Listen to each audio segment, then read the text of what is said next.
that intro. Okay, so we're very happy, everyone, to be in the Joint Israeli Probability Seminar and to have Ofer Busani to tell us about the Boseman process and infinite geodesics in the directed landscape. Thank you, Ofer. Okay, so thank you for having me here. Thanks for the invitation.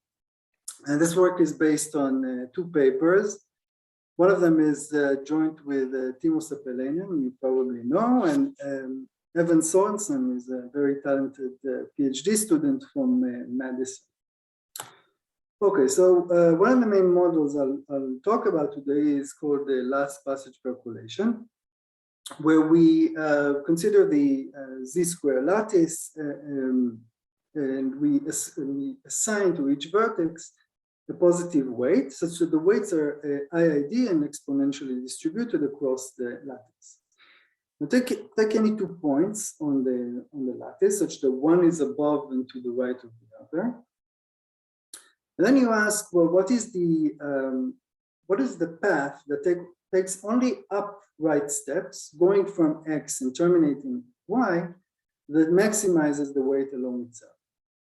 Okay, so such a path is unique and it's called the geodesic, and the weight that's collected along itself is along that path is called the passage time, and we denote it by gxy.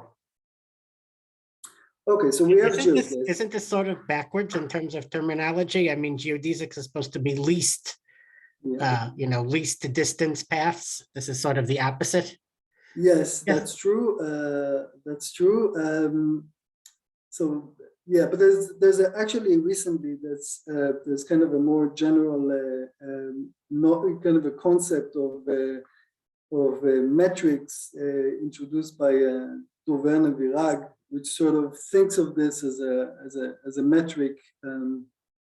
Well, if you take minus of this, then this is it's still yeah. So yeah, that's a good point. That's a good point. Let's try and thank you.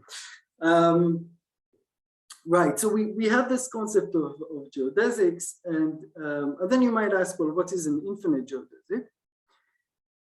So the definition of an infinite geodesic would be it's an infinite upright path starting from a point, let's say x, such that if you restrict it to, you take any 2 points on that path and you restrict this infinite path to in between these 2 points, then this is in itself a geodesic. Okay, so we know what an infinite geodesic is. And then you have these natural questions. Do these things actually exist?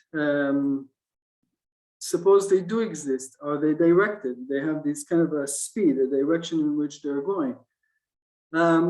Suppose there is a direction in which that path goes. Is it the only one? Is it unique? The unique geodesic going in that direction.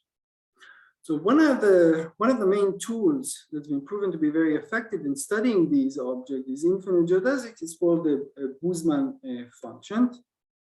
And let me just jump into straight into the definition. So what are the Boseman functions? You take any 2 points on the lattice, and then a sequence of points. These would be x and y here. And then you take a sequence of points Vn and you send it off in a certain direction. Let's say pi over 4. Okay, so 45 degrees. And then you look at the geodesic going from x and y to Vn, and then you define the Boseman function of pi over 4 at x and y to be the limits of the difference between the passage time from x to Vn and y to Vn.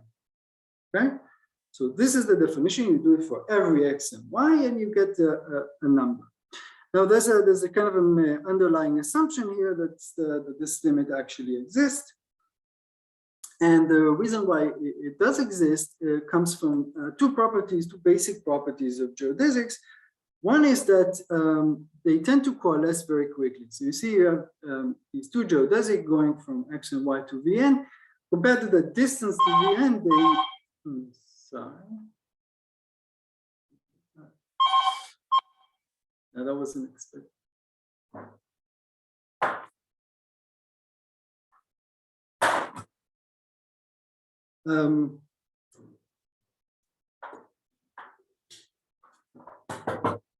Okay, so you see that they coalesce very quickly, okay?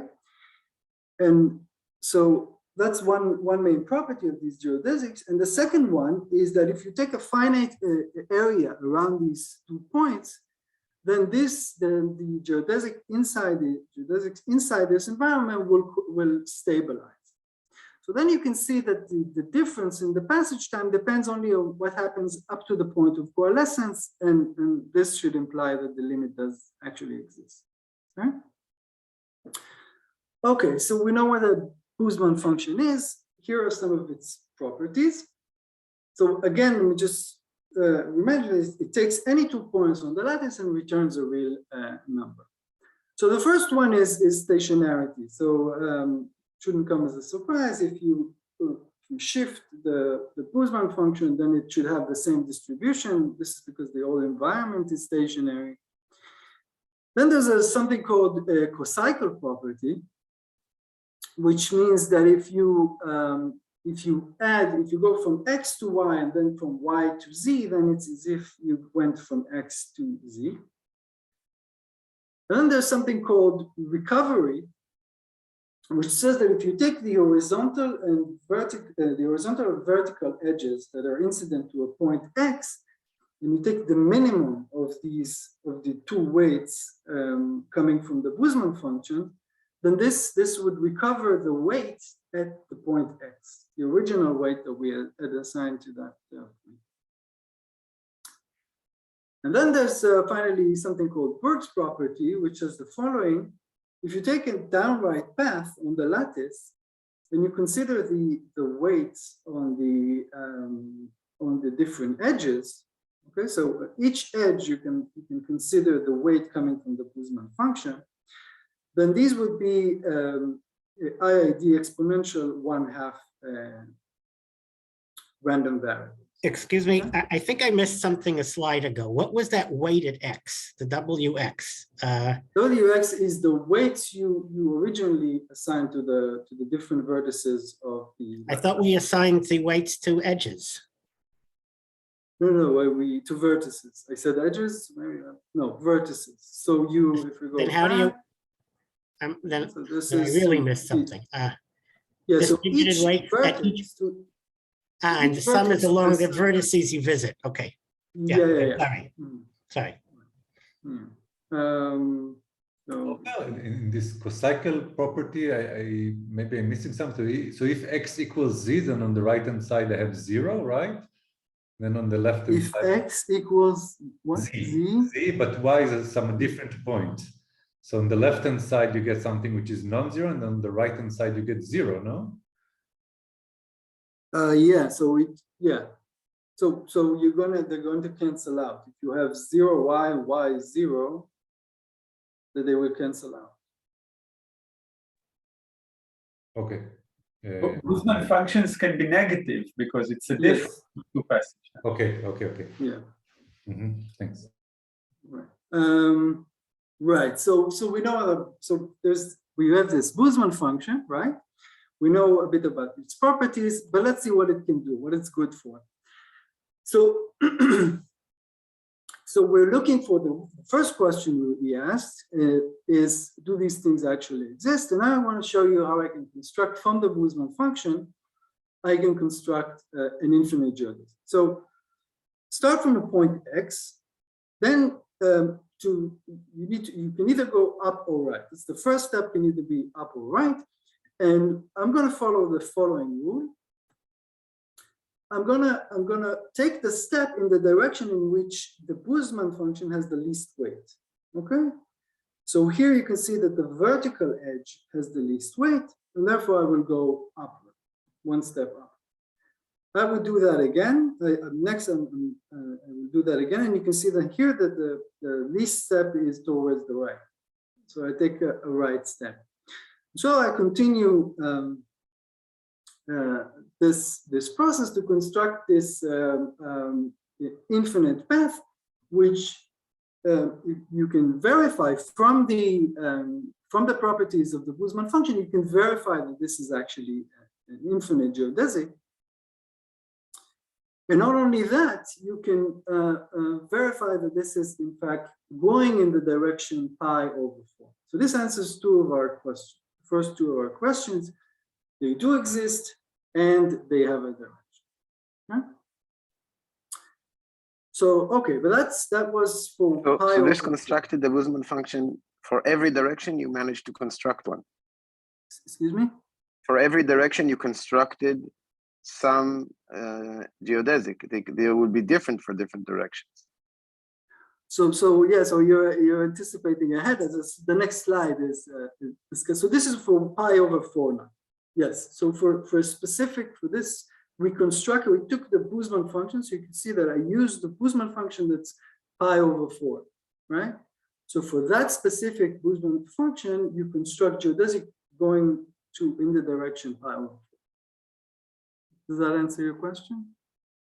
Yeah, thank you. Right. So that's a good build up to the next slide. This is now we see that it's effective. It would be nice to have such a Boseman function for every direction, and there shouldn't be any reason why the construction wouldn't work. If you took Vn going in a different direction, in a different theta, then the construction works, and then you have a Boseman function that satisfies stationarity, cycle, recovery properties, and finally the Burke property gets a bit of a twist. So here you once again it's independent on the downright path, but the intensity of the exponential depends on whether you go right or downward, and depends on theta as well, on the direction. Okay, so let's put this in a statement. So if you fix a direction with probability 1 from any x on the lattice, you can construct a directed semi-infinite geodesic going in that direction. This is a result by Giorgio Wassulaga and Sepelainen.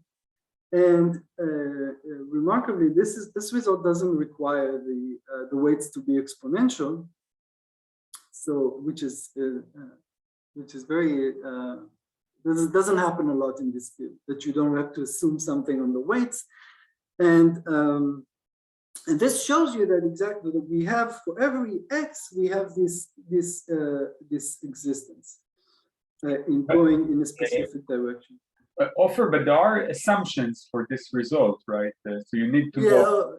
Yes, you need some. You need some integrability conditions on the weights. Yes, but it's other than that, that's quite remarkable that you can get result for something that's not. It's not just curvature, say, of the limit shape. You need more than that. Yes, there are some assumptions, but you can, so you don't even need curvature for some of the results. You can get directedness that comes from, so if you have flat parts of the shape function, then you would sort of go in that direction of the flat. Yeah, this is the more evolved. It's not exactly the same result, but the fact that you can say something, it's quite nice. All right. Okay, so right, so we have this, and another question is: Are these infinite geodesics unique? Right, that was the last question that we asked, and the answer is yes for a fixed direction. So if you fix a direction, then from any x you have a unique geodesic going in that direction, and from any point of the lattice, we said that we have these geodesic going in that direction, and they all coalesce into a very nice tree. Okay? This is an almost surely result, I assume, right? Yes, yes. I mean, there's some probability, going to 0 that you have a little bit which is non-unique, something like that. No, it's almost sure. It's an almost sure result. Yes. Yeah, but there are directions where it's not unique. Maybe that's Moshe's question. And this okay. You always anticipate. Yes, that's okay. Yeah, we'll get there. Yeah, we're getting there. It's the next slide. Yes. Okay, so are there exceptional directions then? Are there namely? So we know that if we fix a direction, then all the geodesics are unique and they're going in that direction and they coalesce into a nice tree. But is it possible that we fix a realization and then we as we vary across the different directions, then we find this direction, a bad direction in which uniqueness fails. Okay, so the answer is yes. There are quite a few of these. So in fact, the set of these exceptional direction is there's not like a one or two of them. There's a dense set in the set of admissible directions. This is a result of Tonginiano, Sulagov, and Sepelenian last year. And this is here I'm trying to sort of get across the general picture. You fix a point X, and what happens is that for good directions, which are here in black, you see that there's this unique geodesic going from X in that direction. Then from time to time, you have this geodesic going in that direction, splitting into two geodesics, and then continuing in that direction without meeting again. Okay, so you have two geodesics going in the same direction. Uniqueness fails. Okay. Now, how would you go about proving something like that? What tools would you use? So we see that, the Boseman functions, they tell us everything there is to know about the prescribed direction, right? Each Boseman function has a prescribed direction and it gives you all the information you need about how the geodesic going in that direction.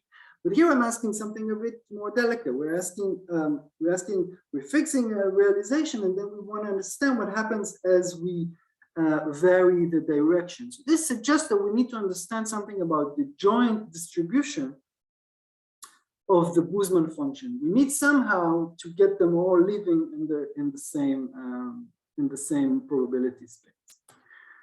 So this can be done. You can actually construct this Boseman process, which is parameterized by the direction, so that for every direction, for every theta, it returns the Boseman function for that theta, namely all the information of all the geodesic going in that direction. Okay? Here are some of its properties, two properties that we actually use. One is that if you take 2 points and then you vary theta, then this function is going to be a Kadlan, namely has left limits and right from the continuous from the right. And if you take 2 points, so one is below and to the right of the other, then this function is going to be increasing. Okay, so we have Kadlag and we have monotonicity. Okay, so we hopefully by now you believe me that this Boseman process is something worth investigating as a tool and as a mathematical object on its own, right? And now, without giving any motivation, what I would like now to do is try to scale this. So we have this Boseman process, and what I would like to do is look at the Boseman process on a horizontal line and try to scale it. And the motivation will come later in the talk, but for now, let's just try to figure out how we should scale it in the first place, okay? So it's a fact about geodesics that if you take, if you look in the diagonal direction, if you suppose this is a Boseman, suppose this is an infinite geodesic going in the direction of pi over 4. Then if you look around this point n by n, if you distance away in that direction by n, then the fluctuation around that point would be n to the 2/3. Right? Now, this means that if you sort of scale by n in the diagonal direction and laterally by n to 2/3, you might see something interesting. Okay, maybe there's a curve on the plane, perhaps. And then this would also suggest that if you take 2 points on a straight line on the lattice, that if the difference between them would be of order n to the 2/3, then the meeting point would not be too far would be on the order of n. Okay, so this suggests that the Boseman function should be scaled by n to the 2. We should look at points. If we fix one point to be 0, and the other point should be of order n to the 2/3. Okay? Why is the then, coordinate up there 0, 1? So this is as if I scale. Yeah, that's wait. Okay, yes, because okay, ignore this. It will be clear later. I'm sorry. Yes, you really have a good point. Should be 1, 1. You're right. You're right. It will be clear later. Yes, this is confusing. I agree. So just ignore the black ones. All right. Now. Yeah, I'm sorry. Okay, so but then this is the Boseman function. So now we know how to scale the parameters there. But then we're interested in the Boseman process. So there's another parameter which is the direction. So then again, since the fluctuations are of order n to the 2/3, this suggests that the difference in the direction is going to be of order, should be of order. We're going to see something interesting when we let the direction vary on the order of n to the -1/3. Okay. So this is what we've come down to. This is what it's come down to. We're going to scale horizontally by n to the 2/3. We're going to look at n to the 2/3 away from the origin. And we're going to tweak the general direction by n to the -1/3. Okay, but then this is how we scale the parameters. But should we center? Should we normalize this object? So if you remember this, so we're looking at on the horizontal edges, right? And then from the cocycle property and the Brooks property, we know that basically this object is just a random walk, right? i.i.d. random walk.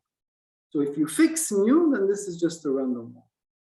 So it makes sense that we should scale this diffusively, and this is exactly what we're doing. Okay, so this is a diffusive scaling of this object. Okay, so what is this thing? And what I think would be helpful is to think of this as objects in the following way. You take direction mu, okay? And you think of this as returning, this is a process parameterized by the direction, by mu, returning continuous random walk with drift being with mu being its drift, okay? So it's a process living parameterized by the real line, taking values in the space of continuous random walks, and such that mu is actually the drift of the random. Okay, so here's the first result. This is a paper that was first posted last October. The sequence Gn converges to a unique limit G in the score-Hort space of all these functions that are parameterized by the real line and take values in continuous functions. Okay? This is that space that allows for having jumps. Okay? So, and this kind of makes sense because we said that this process is Kadlag, right? So it only makes sense that we use the score-Hort space. And what we call this, we call G the stationary horizon. Okay. Okay, so what can we say about this? What does this thing look like?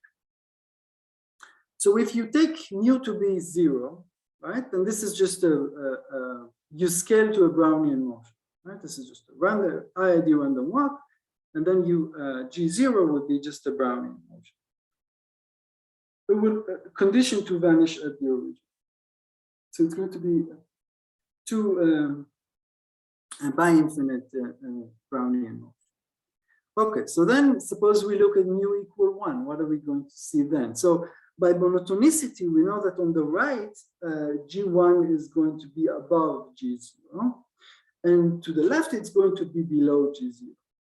Okay, so this is from the monotonicity. Remember, we had lag and monotonicity, so this is just from the monotonicity.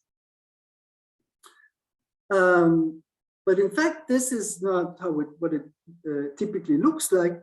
Typically looks like this. So what happens is that the two curves sort of agree around this random interval around the origin, and then they sort of branch off, going in different ways, never to return again. Okay. What about G minus 1? Same thing. It's going to be below both curves on the right, above to the left. It's going to agree with each one on a random interval. And it's going to look something like this. So this is again, this is a 3-point joint distribution of the process. Okay, so this is the joint distribution. This is a realization of the joint 3-dimensional joint distribution of the process. Okay, so this thing exists on sort of on the all real line, but let's sort of look only at the on a compact interval around the origin. And I want to know what happens if I vary the direction from -1 to 1. In that case, the answer is not too much. So this turns out to be a jump process. So you're going to have something like, you're going to have finitely many. As you move from -1, change the direction from -1 to 1, you're only going to see finitely many branches appearing, suggesting that this is on a fixed compact interval, this is a jump process. Okay? I'm not going to go for lack of time. We're not going to go into the proof here, but let me just point out this what I think is an interesting connection of to the RSK algorithm used a lot in this field. So the RSK or melonization, sometimes it's called, introduced by this specific one was this way of thinking of the RSK was introduced by O'Connell and Yor. So you have n independent Brownian motions. You start with n independent Brownian motions, and then you have this kind of a sorting mechanism where you can sort of you sort the two. You take every time you take these two Brownian motions, you start sorting them. So you end up with this object, which is basically turns out to be non-intersecting Brownian motion. So I'm sorry, Brownian motion and Brownian motion condition are not to intersect. This is sometimes called the Dyson Brownian motion. So the construction of what we use in the proof is this what I call a stationary melonization. So instead of doing this where there's a little tweak there's a little twist to when you take two in the O'Connell-Yor melonization, when you take two Brownian motions and you sort them. You now lift in the stationary melonization, you lift one of them, and then you do it. And this causes these non-intersecting lines to this results in stickiness of the line. So you see, this is non-intersecting, while this is kind of you see this kind of a stickiness that you have around the origin. So this is where it's coming from. Okay. Okay, so I gave you this kind of a scaling. it's not even clear why we should scale in the first place or why it's interesting. So now let me give you some, let me start going towards the motivation. Okay, so take 2 points that are of order n to the order n away from each other diagonally, right? And then, as we said before, the fluctuations are going to be of order n to the 2/3. Okay? So this suggests that if you scale by n that way diagonally and laterally by n to the 2/3, then you might, if you're lucky, you might get this very nice random curve on the plane, okay? Going from P to Q. Okay? P and Q are 2 points on the plane. And it turns out that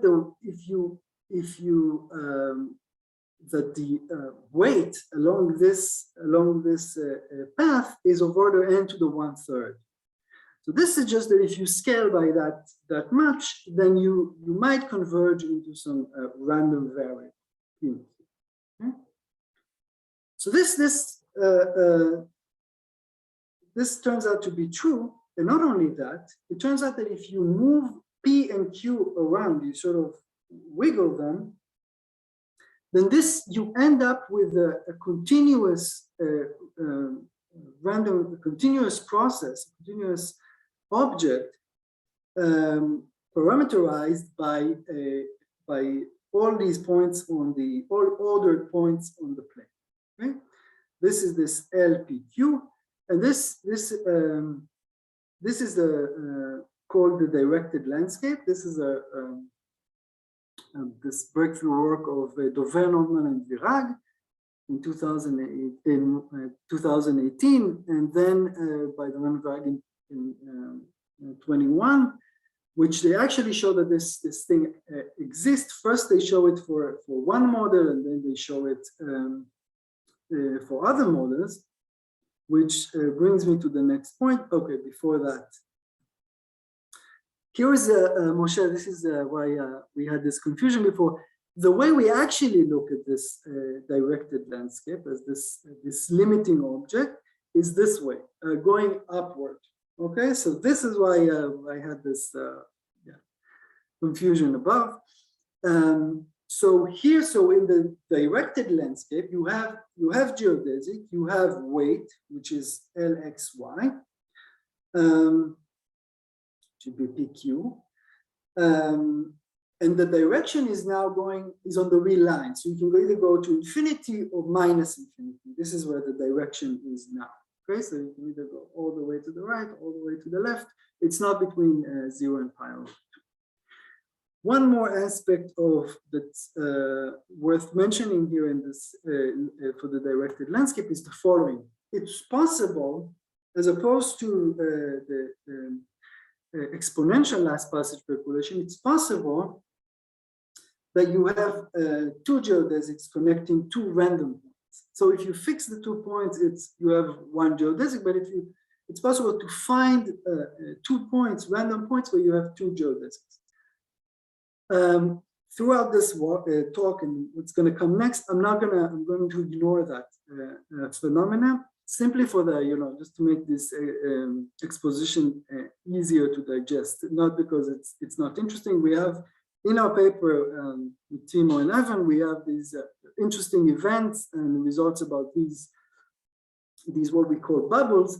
But for now, for this talk, just remember that we're ignoring the existence of these bubbles. Okay, so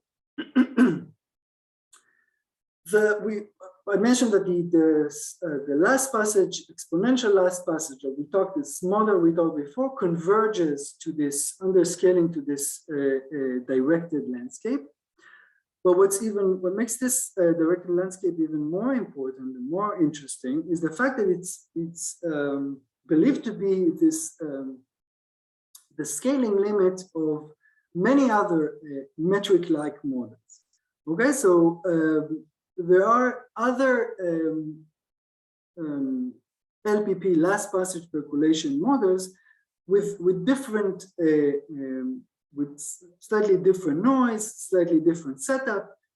you can either have Brownian motions or independent Brownian motions and find the best way to go from this point to that point, sort of catch the best increments on these Brownian motions. You can either have Poissonian points on the positive quadrant and try to pick as many as you can in a directed way. For the lattice, the weights don't have to be exponential. They can be other things as well. They have to satisfy some conditions, but in general, they can be other weights. And you have first passage percolation, where the geodesic need not be where, okay, geodesic here make more sense, and the paths do not be direct, right? So it's believed that all of these models and many others converge to this directed landscape. It was proven already for these three, for here when the weights are exponential or geometric. And all these models, how does this connect to our to the stationary horizon? Is that all these models have Boseman functions, all these models have Boseman processes. And then you might ask, well, maybe all these Boseman processes converge to the stationary horizon. And this is in fact what we now believe. We believe that the stationary horizon is this universal object that's the limiting object of all these models that are in the what is so-called the KPZ universality class. A few months after I posted the paper,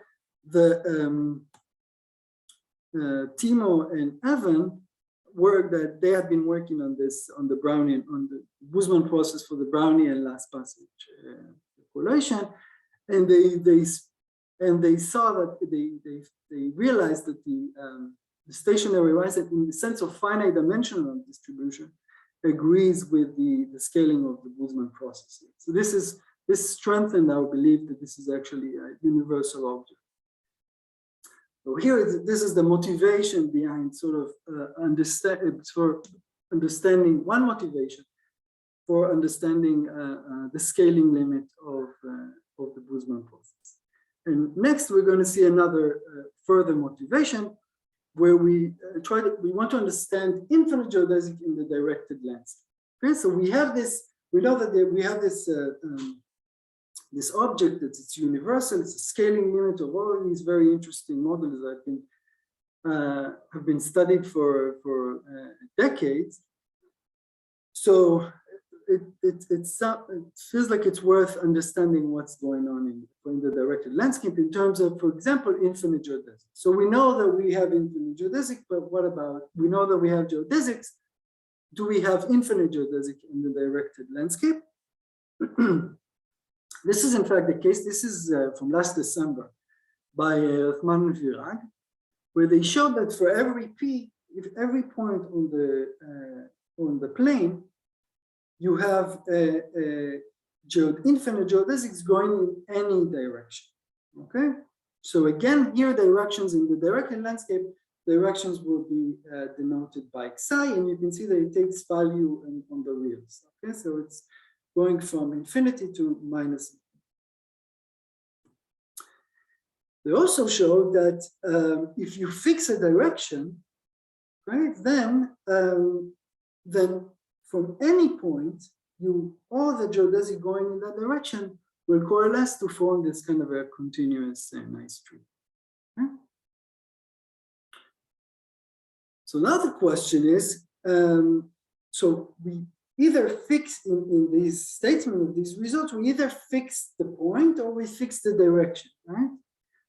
Now we can ask, can you do them both? Can you, on one probability space, can you state something for any point on the plane in any direction? And this is our first result. So with probability 1, for probability 1, every semi-geodesic has a direction, and from any point in any direction, there exists at least one semi-infinite geodesic. Okay, so for any point in any direction, you can find this. So this is analogous to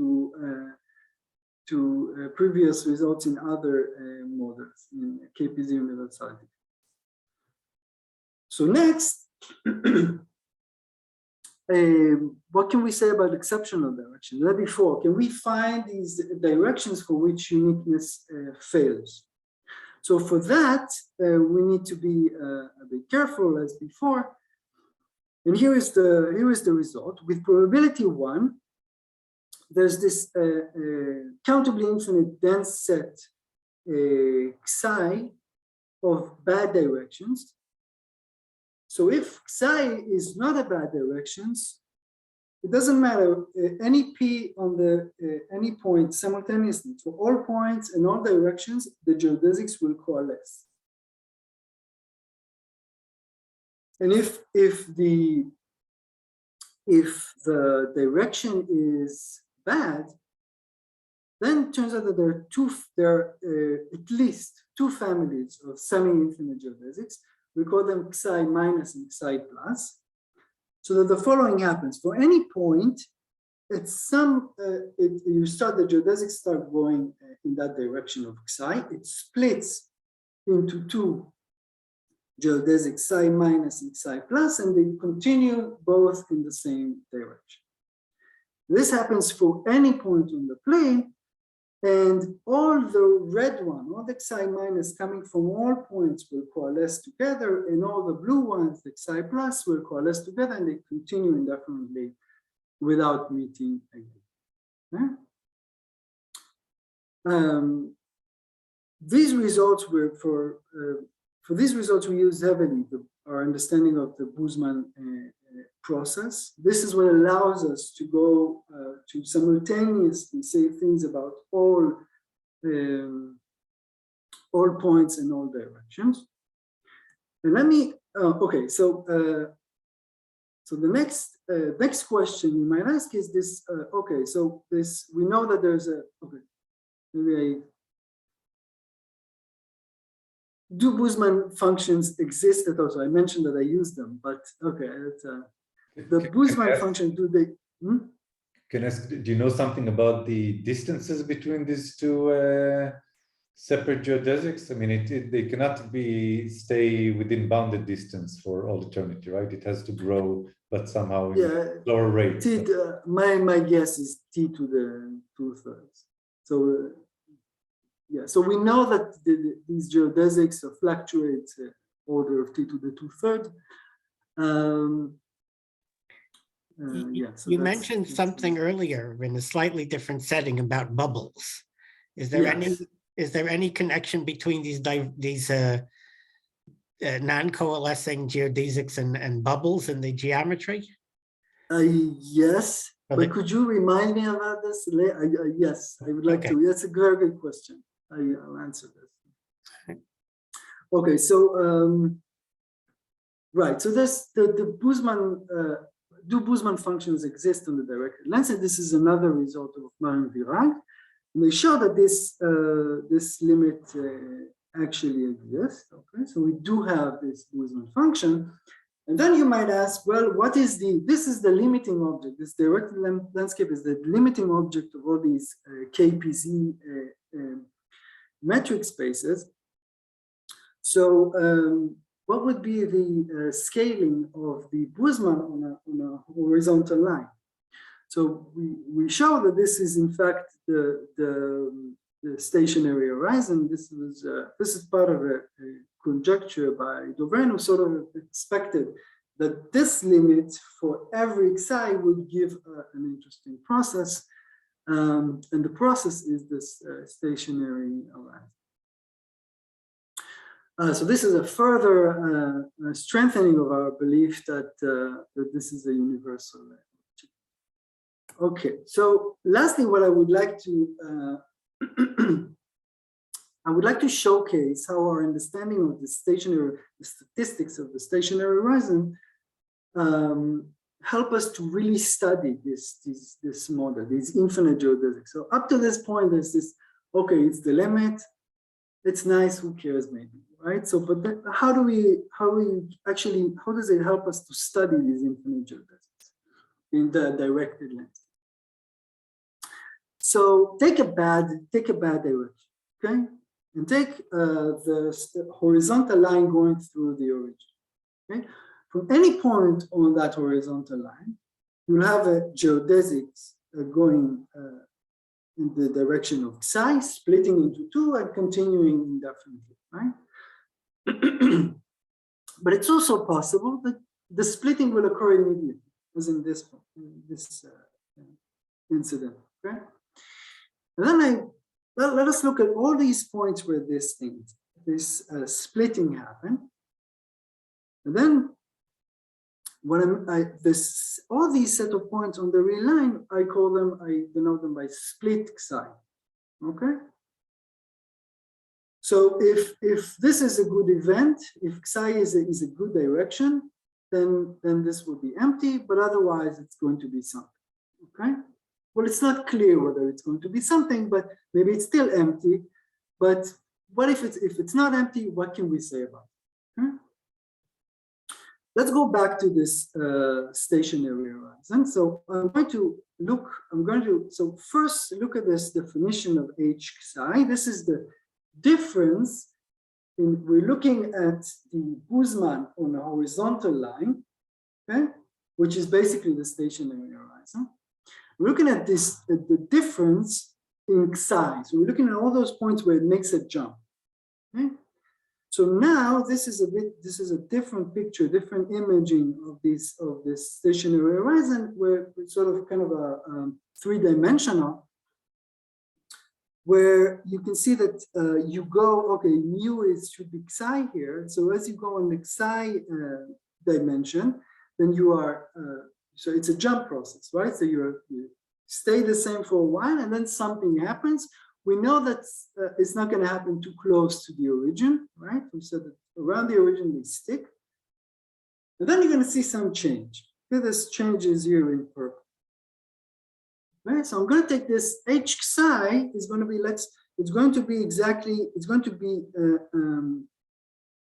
if this is psi where the jump happens, okay, if psi is where the jump happens, then the difference between these two lines is H psi. Okay, so namely, this is H psi. It's going to be 0 around the origin. It's going to be something on the right and something on the left. Okay. So, okay, here is our first result towards understanding these splitting set. It says that for every psi in every direction, if you think of H, so H psi is going to be increasing. And if you think of it as a measure on the real line, then the support is going to be split psi. Okay, so this is the first result. I mean, it's sort of the support of the derivative of H, as it were. The H is cumulative, and you're looking at the support of its derivative, so to speak. Yeah, we're looking at all those points where if you look around them, they have a measure. Jump, H psi, yeah. Okay. H is already the difference, Moshe. So H is already the derivative. It's the difference in psi, that's right. You can show the definition again, Ofer. So it's the difference in this direction. Okay, so we started with this. We look at these psi where this happens, okay, and then we look at the difference between these two lines, and we end up with something like this. Okay, and this is the result. The support of this function is exactly the set split psi. Okay? Here's our next result towards saying anything about this splitting set. There is, look at this. So there's consider the interval -1 and 1, okay? And go from the origin, okay? Start moving to the right until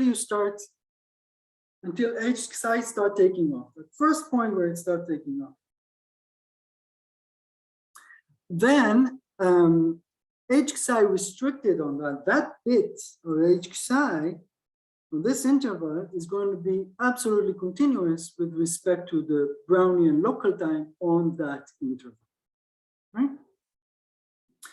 So just to jog your memory, so we take a Brownian motion. What does it mean, the local time? We take a Brownian motion on this interval, okay? And then we measure how much it spends, that Brownian motion, how much it spends around zero. Okay? This is going to be an increasing function, right? So it measures wherever it goes up, wherever the Brownian motion spends time at zero.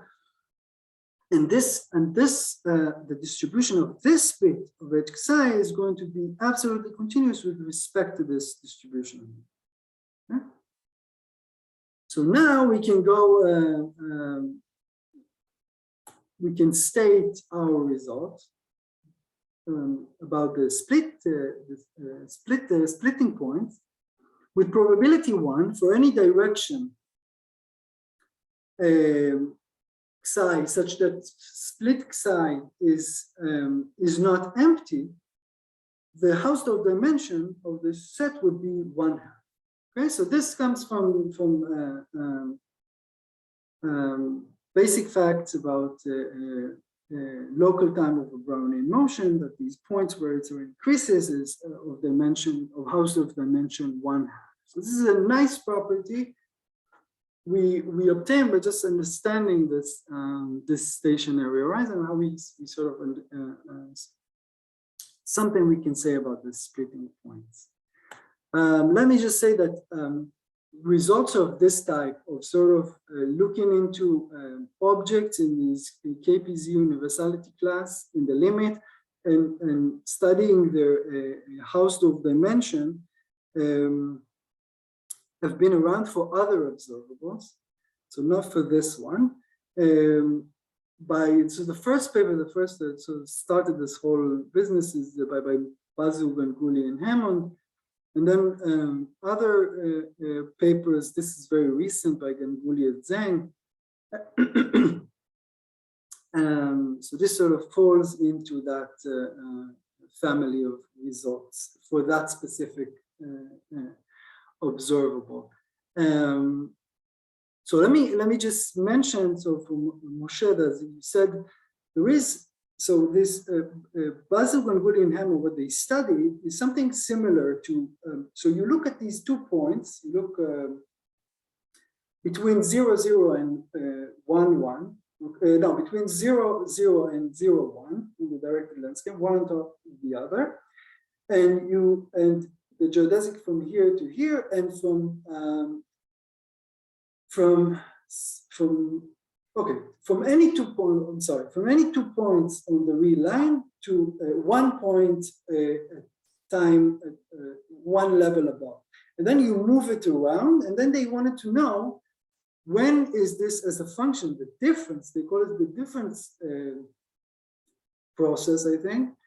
They want to know when it increases. Whether the increase, because we know that from basic facts, you know that it's increasing, and then they want to know what's the. I don't understand what's being measured yet. So I'm sorry. So instead of going all the way to infinity, they fix that point at 1 level above. I wish I could draw this, but they.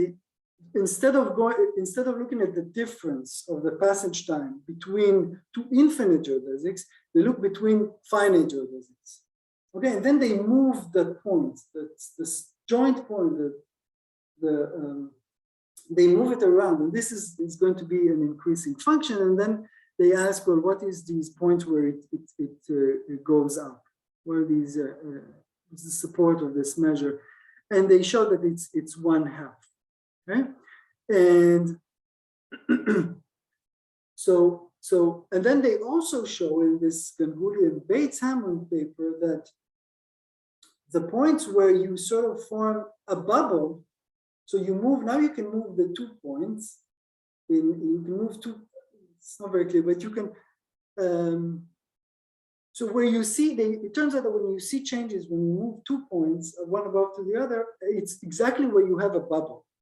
When you have a bubble, it's really where there's a difference in the, and the philosophy is that when they don't meet, it's like an infinite bubble. It's like those points where you have psi minus and psi plus, it's exactly where the bubble goes to.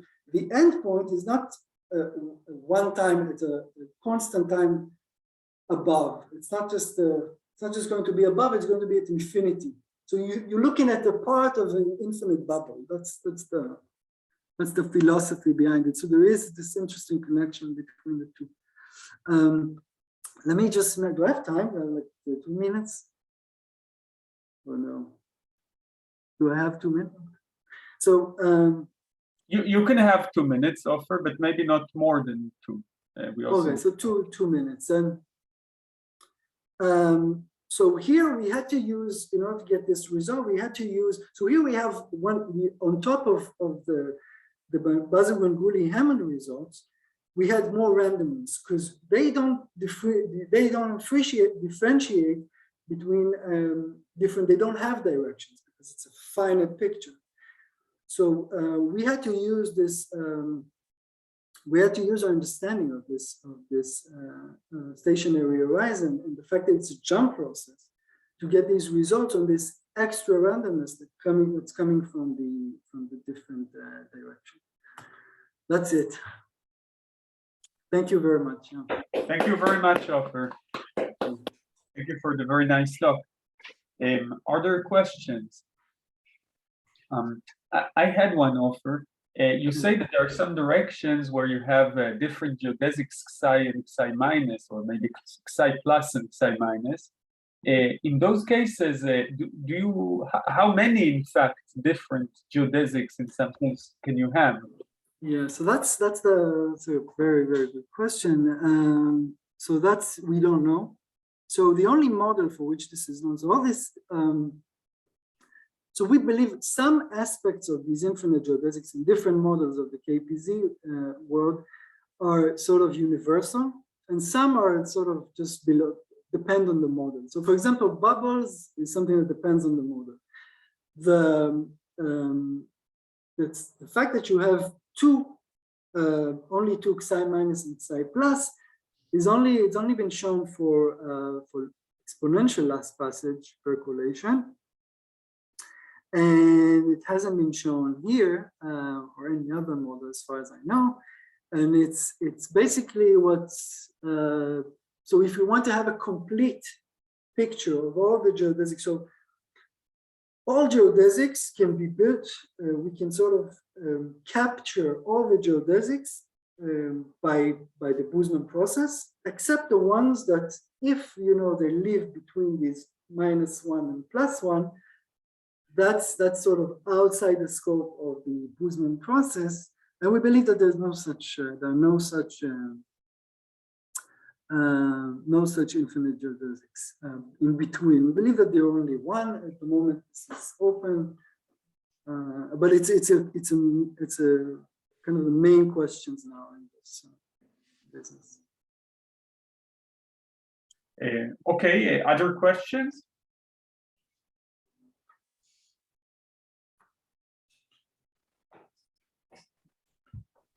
So I wanted to ask about what assumptions, I mean, what is the state of the art for first passage percolation?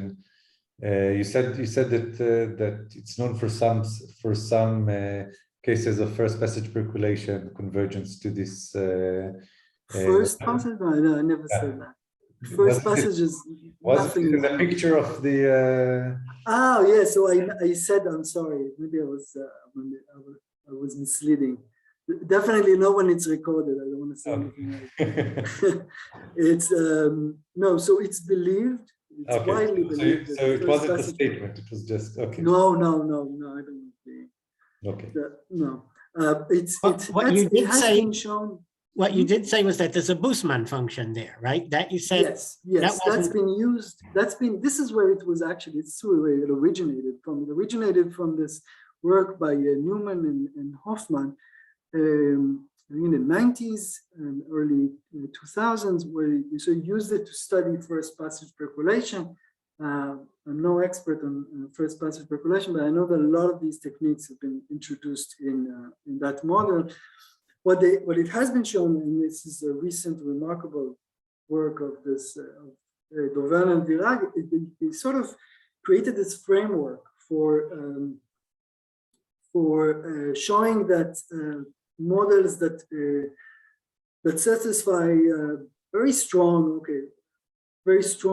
conditions or integrability conditions, they converge to the directed landscape. So among them is the Poisson Brownian and exponential, lattice exponential and geometric lattice LPPs. They sort of created this sort of framework where you have these, basically you have these random walks and you sort of sort them to get this kind of this melonization, and it's very impressive. Yeah, so I misunderstood you then. Yeah, I don't know. First passage, we don't even know the Tracy Widom. We don't even know the first, the marginals. Nothing is known as far as I understand. Okay, thanks. Hi, hello. I have a question. Mm-hmm. Yeah, you mentioned that the Boseman function as taking as a function of the direction, it's a Cadillac process. And I'm wondering, maybe more accurately, you mean it has a Cadillac modification because just from your definition, it's not clear. You can define on every direction in a whole. Just from the definition, it's not clear. That if you can even define for every direction. If I can define what? Like the Boseman function for every direction. So you're asking Okay, about the construction of the... No, your definition is like you fix a direction, then you give a Boseman function as a limit, as an armature limit.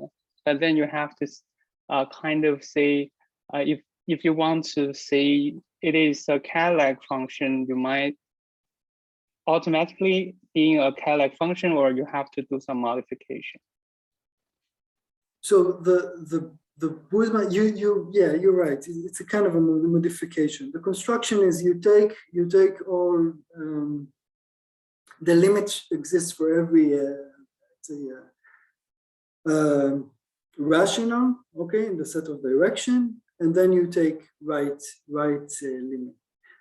Most of what, so now when it's a good question. So now this is a bit, so what I try to do here is try to simplify the notation as much as possible so people can parse this. Otherwise it's too, so usually now the Boseman function come with minus and plus, representing the different behavior of the plus and minus geodesics. I sort of ignored it. What I am looking at as what nowadays what people would call the Boseman plus. That's for that I did the stationary horizon. I sort of pretended that this is a cut lag, but now mostly it's you can see this. There's a plus minus distinction between what's happening, because you need to distinguish between the behavior of these red and blue geodesics. But I try to sort of sweep it under the carpet, Okay. to alleviate your pain. I have a follow-up question. Is there anything special about the jump of this function, like at the theta where the Boseman function jumps? Is there any special about this direction? About the direct, you mean in terms of geodesics or in terms of the process? Yeah, in terms itself? of your geodesics, because sounds like your geodesics is closely related to this Boseman function, and if the function jumps, what happens on that direction? Like, right. So this is exactly this point. The point here. Yeah. So here, this. Where is it? It's exactly the bad directions are exactly the points where stationary horizon has jumps. These are exactly the jumps of the stationary horizon occur from this kind of a jump in the geodesic. You can think of this as kind of a one generating the other. Okay, then I have another question. So you mentioned that your exceptional direction is dense in your direction to pi over 2. Does that mean your Boseman function actually the jumping point are also dense? Yeah, they are. Yeah. So in those so my screen is finite. So I had to sort of limit myself to a compact interval. So yeah, so if you limit yourself in a compact interval, then jumps will only have countably many. But as the bigger and bigger the interval is, the more and more jumps you see. To the point where there's just the set of jumps is dense in the set of directions. Okay, thank you.